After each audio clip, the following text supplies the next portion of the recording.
Hello my friends, welcome back to my channel, and if you're new here, I'm Kirsten Amanda and I'm a watercolor artist from Canada. In today's video, I wanted to share with you everything you need to know about doing a market, as well as my market tips and tricks. Although I'm an artist, this video is really for anyone with any products in their small business that they're looking to bring to a market. I wanted to start off by saying that I know thinking about doing markets when you never have before can be really intimidating. It was for me.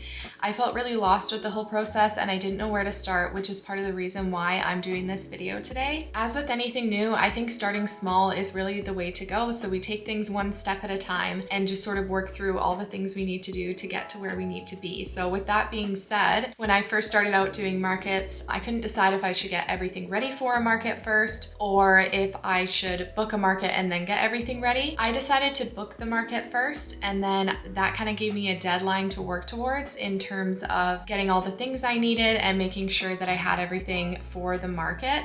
It just held me accountable to that date. But if you feel more comfortable getting everything you need for a market and then applying, that's another way that you can do it. If you do want to start by getting everything together before you apply to a market, I wanted to share with you guys the main things that I think that you need to remember and that you'll need to have in order to do a market.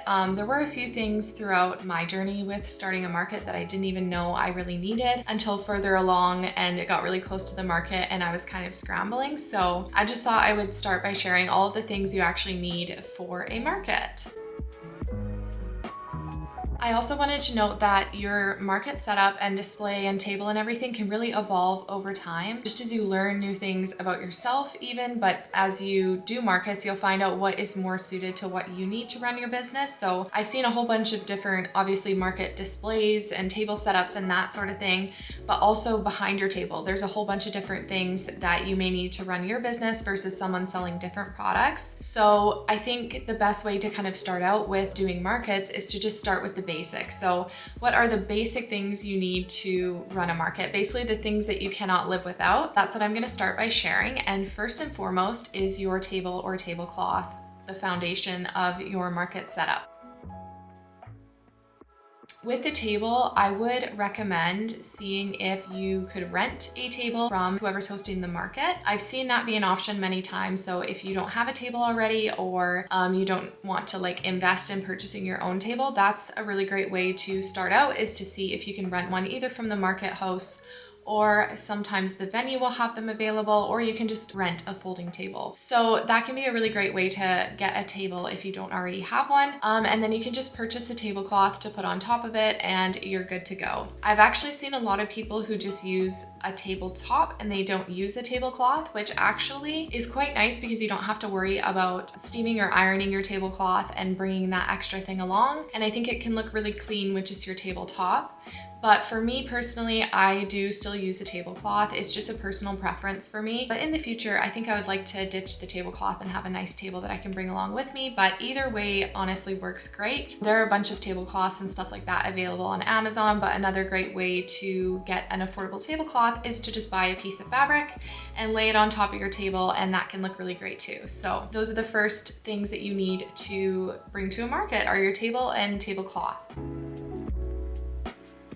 Then you'll also need a chair for your table. I do stay standing the majority of my markets, but I still bring a chair anyways, just if there's slower periods, I can have a seat, or if I need to have something to eat, it gives me a place to sit down. For me, I do like to be visible to my customers, but there are ways to do that allow you to sit down if you feel like you need to sit down for the majority of the day. So just leaving an open space on your table that people can see you. For me, if I sit down, I'm kind of hidden behind my display, so I like to stay standing, but I still bring a chair for those moments, or to lean against a little bit. Another great way too is if you wanted to get a taller stool. This allows you to sit up a bit higher and still be visible to your customers, but allows you to take some time off of your feet. That is something that honestly I need to invest in this year because I find myself wanting to sit down but also wanting to be visible to my customers. So whatever works for you, I just recommend bringing something to sit down on because it does get tiring after standing for a long period of time. So this is a really obvious one, but of course you will need your products at your market. And I also recommend having backups of those products in case some of the items sell and you need to put more products on your table, you don't run out of stock or have an empty table. So products and backup products are really important for a market. So the next thing you need to remember to bring to the market is the display for your products. So this will look different depending on what types of products you're bringing to the market, but I know there are a lot of great options online for different shelves and different displays that are already pre-made. And alternatively, you could go thrifting and try to find your own ways to make your table display. I did this when I was first starting out. I actually have a video of this on YouTube if you want to check that out. But I found some thrifted pieces, and then I also used some crates to display some of my frame pieces on, but it's totally personal preference. Whatever you choose to display your art products on, you'll need to remember to bring those to the market as well. So the next thing you'll need to bring to the market is your price list, or alternatively, if you already have all of your products individually priced, just make sure that you do that. I find it really important to be transparent with the pricing to my customers. Of course, this is totally personal preference. Some people verbally share their pricing, but for me as a customer and as having customers have come to my table before, I know that some people feel uncomfortable asking for the prices of things, or they just simply won't, and that will deter them from buying the product. So I would really recommend having a price list or having your products individually priced. For me, I just have a price list that I can slide in and out of a frame, so that way if I need to update the price list by adding a product to it or taking it away, changing the pricing, I can just pull that printout and put the new one in. And this is an affordable way for me to do that, just because it's only a couple dollars for me to print a new price list. So if you do end up doing a price list, just keep in mind that that price list could change over time. So try to do it in a way that you can make those changes if you need to. So the next thing you'll need for the market is a card reader and a cash float. So I have the Square Pay, and I think that was about $70, which is kind of a bigger investment if you don't know if you're going to be doing markets long term, but you could always sell it after if you decide that markets aren't for you. But I would really recommend getting a Square Pay, just because one of the biggest ways that people make purchases are through card. I don't see people using cash a lot, but with that said, I do like to have a bit of a cash float because I still sometimes am getting those cash purchases, and if I need to provide change, I have that on hand. Another thing that you may want to bring is a portable charger for your phone and the Square Pay, because if either of those things die, you won't have a way to take payment, and that would be really bad. So yes, just make sure you have a way to take payment, a card reader, and a cash float. So bags are kind of a personal preference at a market. If your products are too large for bags, obviously you wouldn't need to bring them, but if you do want to offer bags at your table, I would just recommend getting some recyclable bags and make sure that you add them to your Square Pay, so that if someone decides that they want a bag, that you can charge for that bag really easily. Another thing to think about is if you want to add your branding to the bag. So some people use stickers or stamps to do that. I choose not to do that, just so people can reuse the bag if they need to. I know in the past I've received a bag from somewhere and I would really like to reuse it for something, but it's branded with that business name, so I can't reuse it and it's kind of a waste. But this is totally up to you. If you decide you want to put your brand on your bag, that can be a really great way to market your business as well. In my opinion, business cards are essential for a market. So remember, on a market day, not only are you selling your products, but you're also marketing your business. So I find that cards are a great way to lead to future business as well. So if someone isn't sure about something, or for me, because I sell artwork, they want to check the size of a frame, or they think one of their friends would really like my artwork, then they can take a card and have that, and it can lead to future purchases. So I really like to remember at markets that I'm not just worrying about the sales on the day of the market, but I'm also looking at advertising my business as a whole, and my business cards are a really great way to do that.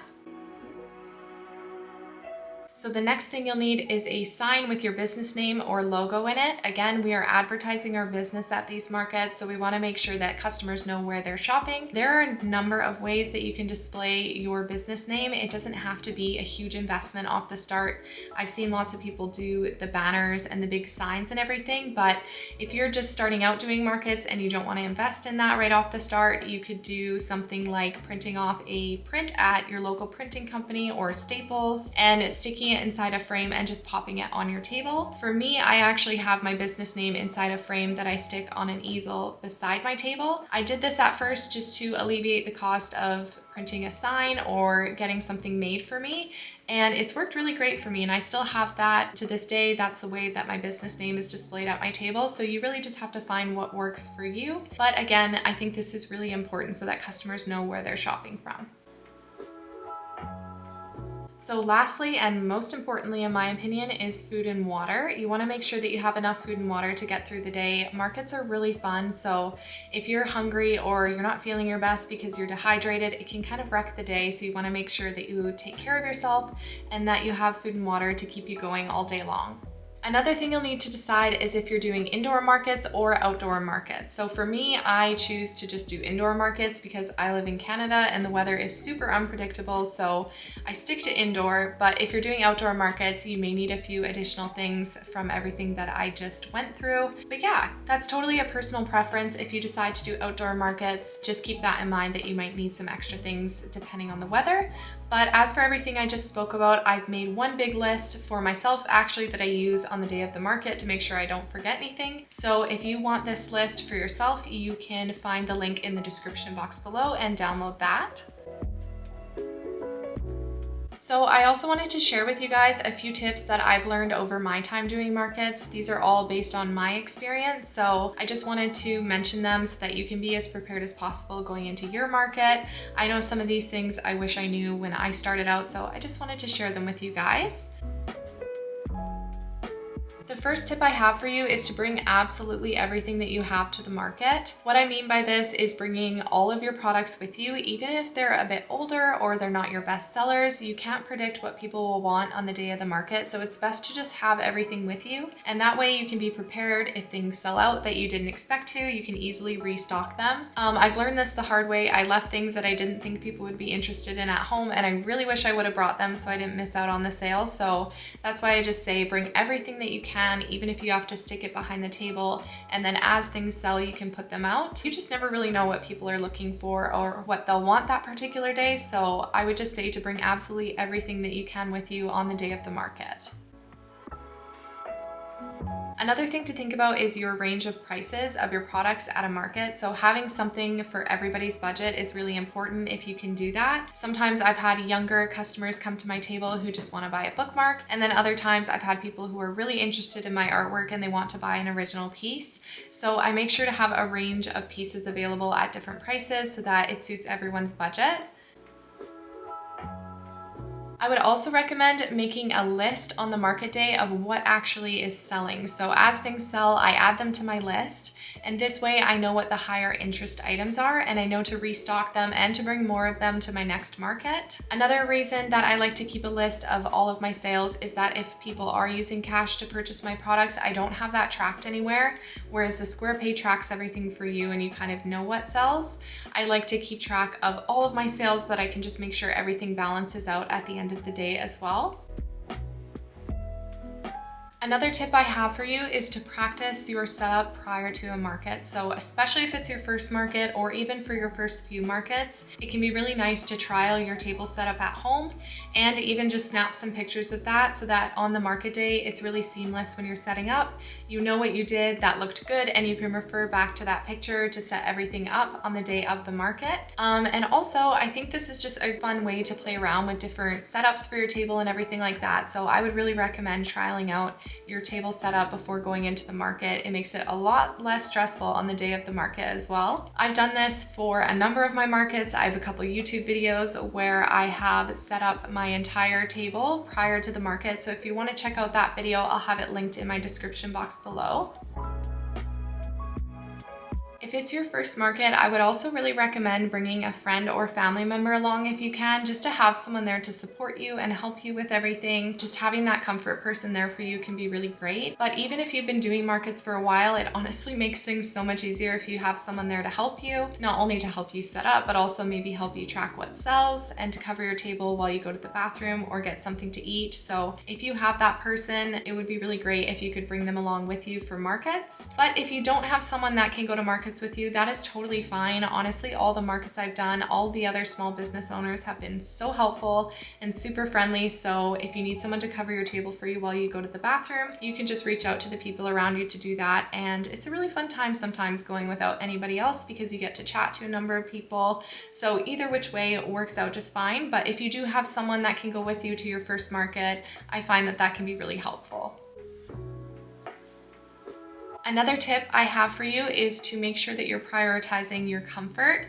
So there have been lots of times at first that I tried to look cute and I sacrificed my own comfort for that. So I think the most important thing is to make sure that you have comfortable shoes on. That's a mistake I've made a few times. If you really want to wear the shoes that aren't comfortable, I would recommend getting a fatigue mat so that when you're standing, your feet don't get sore. And also dressing in layers. So I did a market before where I wore a dress and I got into the market and it was really warm in there. I was honestly hot in my dress and everyone was really uncomfortable. So they turned on the air conditioning, but from that point onward, it was freezing inside and I just wish I had something to put over top of my dress. So just make sure you're dressing in layers and that you're comfortable, because it can really ruin your day if you're not comfortable on the day of a market. In terms of storage and getting your products and supplies to the market, a couple great tips I have are, one, to buy a wagon. So that way you can just unload everything from the car into your wagon and you can pull it into the venue without an issue. And then also I have clear storage bins for all of my supplies that I store my market stuff in the majority of the year anyway. So on the day of the market, I can just pull it out and put it straight into the car. Obviously I have to grab my products and stuff like that, but having these clear bins is not only a great way to just throw them in the wagon and bring them in and everything's really nice and organized, but also it's really protective of any weather conditions. So if it's raining or snowing, all of your products and supplies will be protected. So in terms of storage, I would really recommend getting some clear bins just to put all of your stuff in so that it's kept nice and safe.